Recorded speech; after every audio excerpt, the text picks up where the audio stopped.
Ide o pôžičku od bratislavského podnikateľa v obžalobe z vytunelovania nebankových subjektov v súvislosti s nástenkovým tendrom. Opäť nám hrozí, že nám Brusel nepreplatí peniaze. Polícia vyšetruje daňové podvody za desiatky miliónov eur. Rozprúdil diskusiu o fungovaní SIS a bezpečnosti štátu. Každý večer pri správach sledujem to isté. Opäť si niekto nakradol, to už len celkom iste. Machinácie, podvody a tendre hlisté. Odstúpiť raz za radom, to skresia mali by ste. Jeden pre rodinu, toho si nový biznis. Druhý zas, zákon sa snaží nejak obísť. Eurofondy sa stali pre vás lukratívna korisť. Pre štátne dotácie ste schopní sa aj rozísť. Pred voľbami snažíte sa všetci k sebe národ vábiť. Zbytočne sa dušujete, že ho chcete chrániť. Neustále rozkrádate to, čo je vám žemre blízke. Každé 4 roky sľubujete furt to isté. Mi z toho na piču, keď vidím, jak si každý bere. Bezmocne sa prizerám, čo sa to tu kurva deje. Normálny občan potichu sa tomu už len smeje. Čo vám to tam hore? Rád za radom fakt už...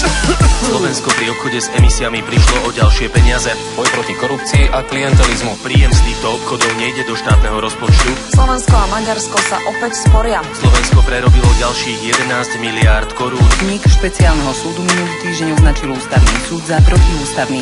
Pôžička od schránkovej firmy bola chyba. Viac ako 9 000 ľudí bez práce. Situácia na Slovensku je na zaplakanie, drahé bývanie, stravovanie, v Bratislave parkovanie. Ťažko nájsť si robotu, keď je to bieda. Výžiť z mesačného platu častokrát sa ani nedá. Najvyššie dane a výplaty úbohé, musíme tráviť realitu, vybavené, hotové.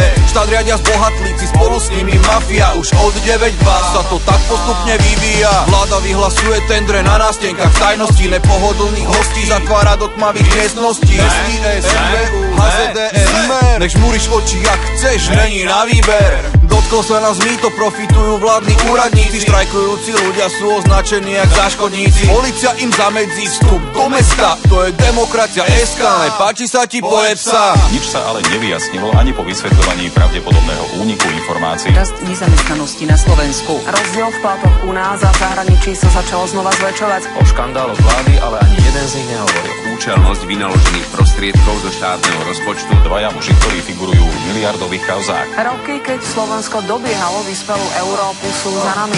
Je tu rok voleb, nádeje a rok premeny. Rok, kedy pocítime, kde sú naše úmery. Začínajú kampane, ľudia poďte voliť z dôvery. 90% obyvateľstva už neverí. Chce to novú krv, chce to cit, chce to nádej, chce to lásku. Národ krič, tak voľme pre ňu.